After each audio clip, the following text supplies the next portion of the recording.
Open up the questions. Anybody got anything burning that they would like to ask based on the discussion? Yes, the lady with the hand up very quickly there. Would you mind standing up so everybody can hear you and projecting in your best voice? I just have a question about how you were saying... Oh, sorry. Oh, hello, my name's Raphael. I had a question about how you were saying that you want to get in there as quickly as possible and sort of prevent the mansplaining and the manterruption by being the...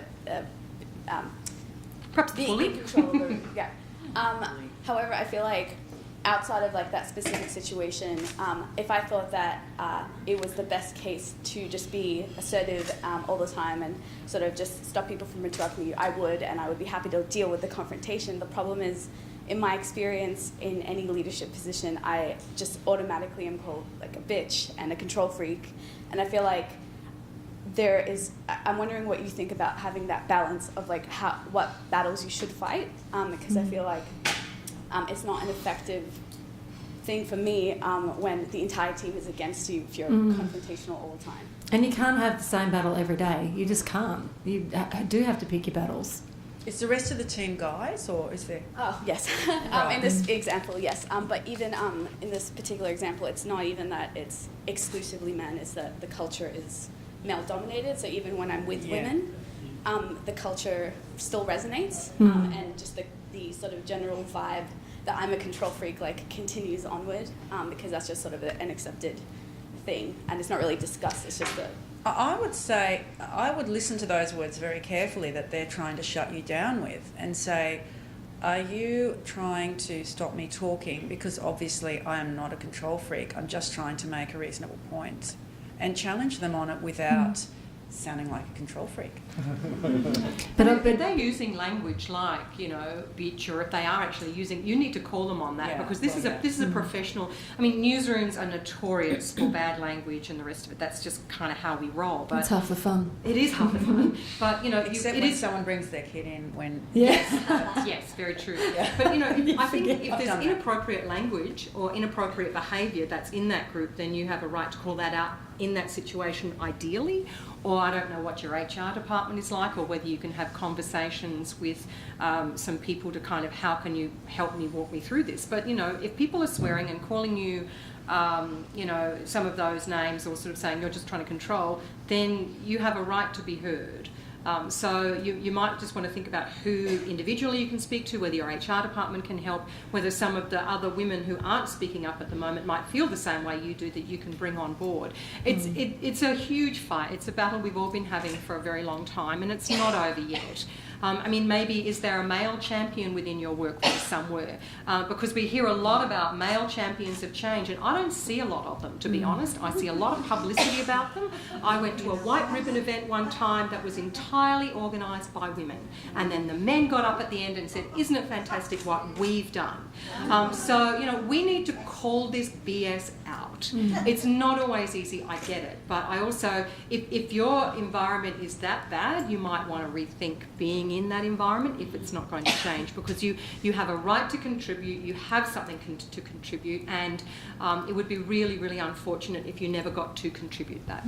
I think, as Karen said, if you can find somebody else in that group who you can speak to individually before or after the meeting and just say, listen, I feel like this is what's going on, I'm not sure why, I'm feeling like my voice isn't heard, can you just either, is there anything you can suggest as to why that might be happening, or B, can you just back me up next time? You might not even be aware that it's happening, but can you give me some backup when I need it?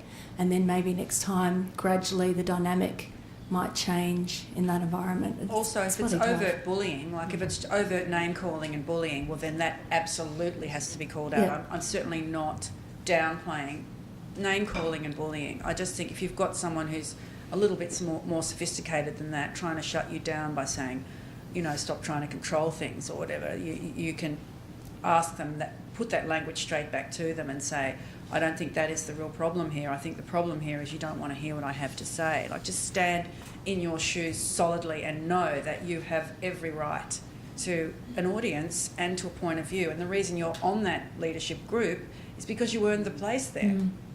And I think the other thing too is that you need to understand that, there's always a dynamic and a hierarchy in these kind of things. That's natural. But are they shutting you down because you're not as senior as they are? Are you being shut down because you're a woman? I mean, let's walk through some of the reasons why. Because I think what, in the discussions I've had with Laurel and Wendy in the last couple of days, is that, a lot of men are just not conscious of their behaviour.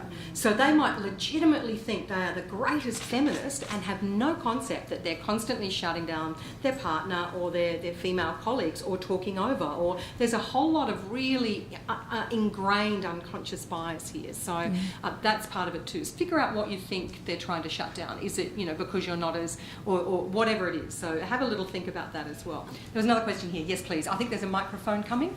Was this working? Hi everyone, Sandy Wolf from Berry Street. So we're a 140-year-old child and family services organisation, but also run a lot of family violence services. And so my question is, just two. If we had three men up here, would they be saying the same issues in terms of the trolling and the violence that they're getting, the trolling that they're getting from their readers?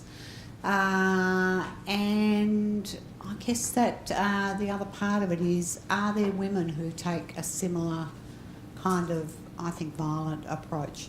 And I guess just in the context Pauline Hanson?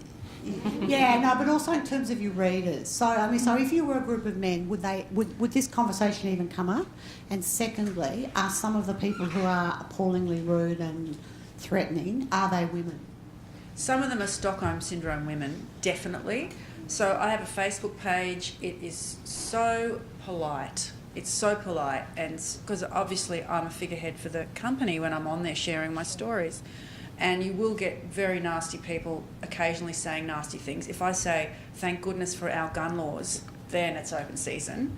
Anything so basic, you wouldn't believe. And family violence family violence, because now there's some very organised, very fringe-dwelling, well-connected and well-funded Queensland-based so-called men's rights groups. Yes. They are doing men a major disservice by calling themselves men's rights groups. They're really oddball people, and they're very organised online. And you will sometimes get their girlfriend, often the second partner, often the first partner is, when you look at their page, the first partner's being defamed. They've had a terrible divorce, been ripped off in the family court, blah, blah, and, somehow they've persuaded another female to connect with them. But you will find, and I think they are a little bit Stockholm Syndrome-y, some women jumping in, and, I just don't understand it, but I don't attack them. And not many. Not many. Very few, very few. And look, surveys on online trolling actually do, from my understanding, show that men cop it, or they report copping abuse. But it's different. It's not gender-based. It's not sexual threats, and it's more like in general society, obviously a man is more likely to be injured by another man, just like a woman's more likely to be injured by a man, and they attack each other differently than they attack us. And my male colleagues are more likely to take them on and enjoy that, the thrust and of taking it on, and I've taken on the trolls. And there are a few women who do that. Clementine Ford, she takes it right to them, but she also cops a huge amount of abuse. She's got a child, she's been threatened with rape more times than, she's had hot dinners. And that's, for me, I just shut it down. I'm not interested because it's too unsettling and I've got enough stress and strain in my life. But I've always amazed. Had a woman attack in that way, but she keeps putting herself out there. And that's the thing. Like when I said I sanitize everything, that's my response to it. That I tone it down to the point where I'm not offering anything. And I understand Clementine's perspective in that if the blokes don't have to put up with this, why should women? But I think the reality for self-protection and self-censoring, as you say, for most of us, is like, I don't want to deal with it. I'm not interested, because all it takes is one guy with a threat to actually turn up to the ABC building. And I don't have a particularly easy schedule to predict, but it wouldn't take very much at all. And things are so much more public in terms of your profile these days, and it's not that hard in a small media to be able to figure that out. So. I always think twice before retweeting something like Ahmet put up, ready to roll the women in media panel, and I will always think twice before retweeting it. I did, but I worry about people knowing where I am. I mean, and I am so tame compared to Clementine Ford, and all of my arguments are based on ringing experts Yeah. quoting studies, putting in verified statistics. It's not just yell, yell, yell. It's I really do it a different way because I want to speak to a different audience, and yet I still, there is a lot of undercurrent of violent feelings towards people who speak. You would know that. All right, I think we've got another question over here. My name is Dr. Mimi Claudine Watts. I'm an academic at VU and a commissioner at VMC. So when Patricia talked about this forum, I thought it was a really good place to not just listen to women, but also as a black woman. And I like to use the word black because it's politically correct or incorrect depending on which side of the argument. That's true. Yeah. My question is, not just being a woman, because people like me, I come in with a different layer. So before you even walk into that room, they've even judged you already. They've already placed you where you want to be. And for me, in the media, how do you use the media, for example, to actually uphold the places of women? Because for me, I'm African, as you can see, but when you talk about an African woman, the image is this empowered, disempowered person. That's not who we are. And how do we use the media, not just to talk about women, but to help us promote some of those positions and those places that our women historically have been? Because lots of women, lots of movements in this world are started and led by women. And I think it's about reclaiming our place rather than trying to say we want to empower women. I think we are all empowered. Thank you. The ABC, we have a real push for diversity at the moment, trying to get female voices and voices of people of colour, ethnic and religious diversity.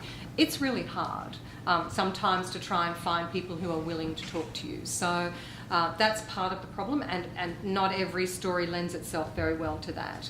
We also have been trying to recruit for our journalists and others, people from diverse background, culturally, linguistically, etc. And that proves difficult too. And I've actually had discussions with Ahmed and others about this, and it's just like, the average new migrant family does not want their kids going into journalism or media because we have a bad reputation. So I completely understand, and there are efforts underway to try and do it. But as somebody who does try to find a voice versus for my stories, it can be really challenging, especially given the turnaround we have. And we, frankly, in the media have to build better relationships with ethnic communities, all communities, in fact. I mean, I think we keep sliding down the totem pole in terms of, trustworthiness, unfortunately, our industry. So I definitely take that on board, and we are endeavouring to do our best, but you're right, we can be doing so much more just to be able to ensure that we're talking to people from, we have, in this country, we have discussions about Aboriginal issues without involving one Aboriginal person. We talk about Islamophobia without having one Islamic person. So,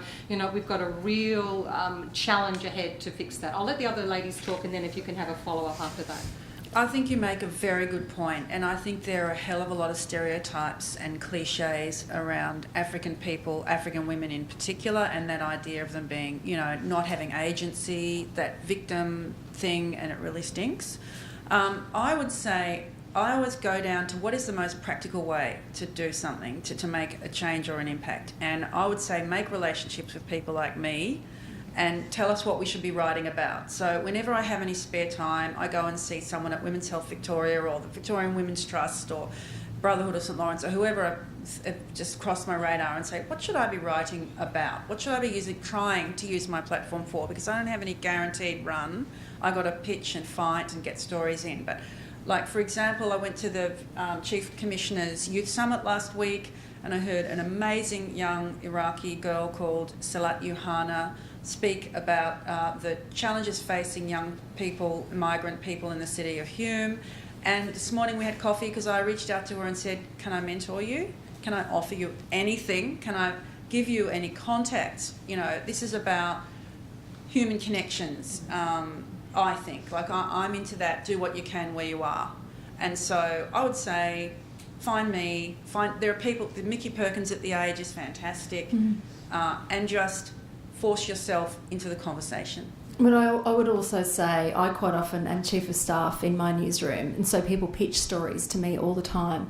I can tell you, hand on my heart, I hardly ever get pitched stories from any immigrant or migrant communities at all. So get media savvy as well. So yes, that would be great. If you can find somebody like Wendy to adopt and help you, that's wonderful. But if you can pitch your own stories as well, we just don't know that they're happening. And you know, we're on the weekends in particular, we're producing an hour of news each night. So if there's a great colour story, we'd love to fill it. And, you know, I personally would love to tell stories that aren't about playing to the stereotypes, but about what's going on in these communities. That's fantastic. But we don't know about them. So, and, you know, that's a chicken and the egg thing. How do you get involved in the media if you don't know how to use it? But it'd be great to get more proactive as well. If you could just do a quick follow-up so we can try and squeeze one or two more questions in. Sorry. Yeah, absolutely, I'll do that. So it's really heartening to hear that, and you can trust that I will be following it up. Yes, and also probably to suggest type of stories that I think are not empowerment, but stories that change some of those stereotypes. Because I think we have to not provide the narrative, but lead the narrative. Yes. So I'm really grateful that Absolutely. I think we'll that. try and take two more questions. So there's a lady at the back who's been waiting a while. Hi, thank you for that. My name's Caitlin. I work for the Office of Prevention and Women's Equality for the state government. I'm interested to know, probably Wendy specifically, but to all of you. Sorry, I just took some notes as I was. Sorry, I shouldn't apologise, but I so saying you're not a power broker and you're working under a monoculture of often middle-aged white men. If you put that on Twitter, it probably will get me in trouble. So you don't ultimately get the decision if your content's run, and I'm just interested to know... No journalist does, though, I'm not special. Yeah, no, absolutely. So I'm interested to know, a large amount of media outlets, including the Herald Sun and other outlets, have in the past traditionally published a lot of victim-blaming language, and I particularly remember around the time of Jill Maher, some of the front pages on the Herald Sun, I was like, oh, that's exceptionally victim-blaming. I wrote about it at the time. Yeah. Did you? They let me write stuff against the narrative, yes. Really? That's yes. so interesting. They absolutely empower me to write stuff against the narrative. It's really interesting to me that they do that. Yeah, because I've noticed the reporting, I think particularly in the last few years in the Herald Sun, around family violence prevention and around sexual assault and rape cases has changed, which is heartening. But yeah, I was wondering, for all of your perspectives, if you've noticed that shift in language and reporting and content. I think the Jill Maher case did make a very big difference because people caught themselves doing just what you say, you know, reporting on she had high shoes on, she had a short skirt on, she was out by herself, unaccompanied by a man. Yeah. You know, she went out with her friends and came home late. So I think at the time, like, a lot of feminists did write about it, and I do think change is slow, but that's one area where I think there is definitely an improvement, and that's one area where you are very comfortable as a woman in that workplace speaking up. Yeah. That happened something similar last year with one of the senior police officers said something with a case. When Marsha Vukotic was killed in the park, he said, don't go in parks. I also wrote about that. Yeah. But what was interesting to me was not that he said it, and genuinely a good person really genuinely meant no offence. But what I think was that debate that followed those comments just drew attention to that issue about the victim blaming, and well, maybe we should reframe that debate. So I was actually heartened by what happened after those comments, and by the fact that as a community and as a society we went, maybe we shouldn't be talking about it like that. And I think that resonated in media circles and probably police circles as well. So I think it is very gradually and slowly shifting. Yeah, I previously worked for Crime Stoppers, so I saw that type of You're all over that then, yeah. So I saw something recently that was shared on Facebook, and it was highlighting the language we use around rape. And, you know, she was raped. We don't say he raped her. We say she was raped. And so much of the language around the violent sexual acts against women are in that passive. We're not actually saying So, and that made me think, and I like to think that I'm reasonably enlightened and try and do the right thing, and it just made me think about, part of it is you have to be careful in the legal system, so, we can't apportion blame as such until it's happened. So, we can say Sean Price is alleged to have, we now know he did it, but we need to really rethink the language, and that's the police, it's the courts, it's journalists, it's a whole lot of what's going on. And there's a gentleman that I'm going to... thank you, I'm so... Yeah, okay, well, I have two questions. I have this man and then that lady there.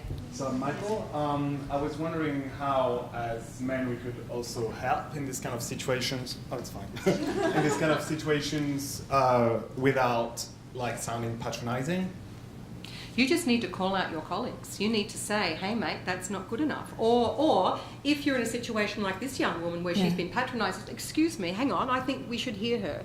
It's really incumbent on all of us, but particularly men, to be able to come into the room. I mean, I think the fact that we've got men in this room today says you're pretty enlightened and fantastic. So thank you very much, because this is something that's going to happen only with men being able to understand, and maybe just be a little more conscious of what's going on. Yes, I had a bit of a eureka moment this year because one of the sports journos was writing a story and he called me over and he said, Laurel, is it okay if I say, and it was a comment about what a footballer's partner was wearing, and it's tabloid TV. I mean, I'm getting asked anyway, like that stuff more too. Really? I mean, but you have to they're be happy asking. with small wins. They're asking, and I said, would you make a comment like that about a guy? Probably not. So don't include it. So, but he asked. He literally that 5 years ago never would have happened. It never would have occurred to him. So, just being aware of it and making your colleagues aware of it, it just lifts the general level. And I said, that is awesome. Thank you for asking. That's great. So, yeah. I think it is about word of mouth among guys that the world is changing. I think in a way it's similar to what happens in the playground where lots of kids who could be very good kids don't step up when a kid's being bullied because they're scared that'll turn on them. And I reckon it is still really hard. I have two sons, and one, my eldest particular, is not a type A and doesn't like football, and I should have known it would happen because my brother's nickname at school was different.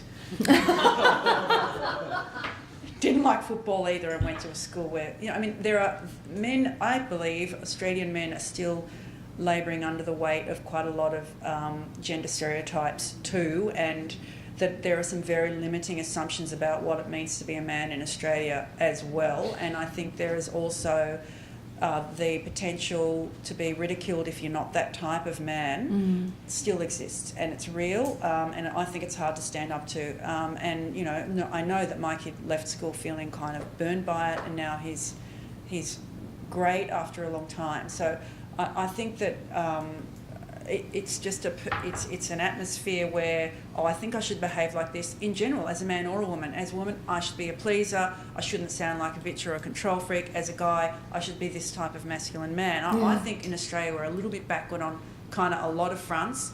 But like what they say to what you're supposed to say to your child if you witness bullying, I know you might be scared of getting picked on too, but just take the risk. And I do acknowledge that risk for men, and I think it's real. Because those prevailing norms, I reckon they're real. Because possibly working at the age, I would not have believed that. But now I've worked over it in the mass media as well, and I think they're very real. Just look at the coverage of men with big guns kicking around that red thing. What's it called? A football. Absolutely. All right, we'll have one last question, the very patient lady here. Oh, thank you. Amy Backrack. I'm a freelance writer and political organizer. So I'm a dyed-in-the-wool second-generation feminist from New York City. And when I was younger,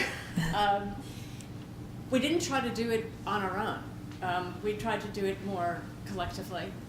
And I really believe that we have to do things collectively. I mean, one of the small examples was whenever my background's in politics, whenever we had a convention, I would organize for women to come to our hotel room, and we would sit around and figure out what are the questions that we have for this convention, what are the items we want passed? How are we going to get them passed? What are we going to do for each other to make this happen? And I really believe we have to do that. And it's an inside job. You know, for me, it's been drowning out the bully in me telling me that I was stupid, and bonding with, you know, my mates and having them tell me, you know, go forth and conquer. I don't think we can do it one-on-one. We're not meant to. And I'm ranting here, but I would love to know what you think, what's around, how do we support one another? Well, Green Room. Women in Media Victoria is an organisation I'm very heavily involved with, and both Wendy and Laurel have been very supportive in and been on our panels, and Wendy's a mentor, Laurel's been a mentor, and that's part of the Media, Entertainment and Arts Alliance, the Journalists Union as such. So we've got, you know, the strong backing and its workplace support and its mentoring. So we're trying to do some of that heavy lifting, and at the moment the sexual harassment stuff, we're doing, trying to do an audit and just find out. But so that's one way, is to join an organisation like that, but is to look around. There are women's groups everywhere, and there are support groups, not just women's groups, there are community groups all over the place, or create one. You know, social media and the internet gives us a fantastic opportunity to find something, from little things, big things grow. So, I would suggest that, but I think you're absolutely right, that the collective is, I think you still need the one-on-one, because those battles are really important, but the collective's really important too. I think we have dropped the ball on it, because we thought we'd come a lot further than we have. Right, and so I think we need to get organised again, and I think it's happening. I went to Victorian Women's Trust's Breakthrough Conference, fantastic this year, so much great energy there, so much momentum. People are getting organised again, and yes, we need to stick together and work together. It's a matter of just someone having the logistical arms and legs to do more of that kind of organising. I'm in a couple of online sort of feminist writers groups from all across the spectrum, and they are so great, and they give me so much courage. So you're right, there's strength in numbers. Yeah, definitely. Yeah, well, it's hard on a day-to-day basis to get. I mean, we legitimately don't have time to sit around and talk about how we're going to back each other up in meetings. It doesn't happen. But we're chipping away at it. I think. When you raise an interesting point for me is we've got the numbers of women in journalism now. What we don't have is the numbers at the top, and so we've come through and we've got this numbers, and then we're hitting this wall, and that's what I think we're probably all aiming to do over the next 10 years, is really start to punch through and get some women in those senior leadership roles. And I truly believe, and that's on the boards as well, and I truly believe once that happens, that's when we'll finally start to shake that culture.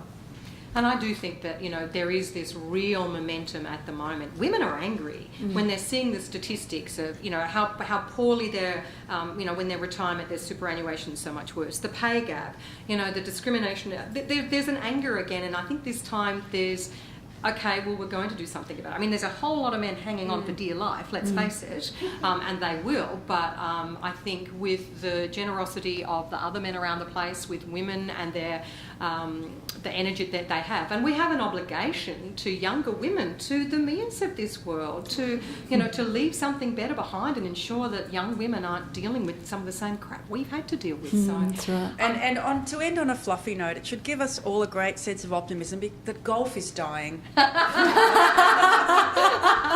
And we will leave it there. I think Yasmin's got some wrapping up to do, but thank you all. I'm sorry if we didn't get to your questions. You might be able to collar us one-on-one, or come through Ahmed or Mia if you want to ask questions via email or whatever. I think we'd all be happy to have contact after the fact. So thank you all so much for your patience.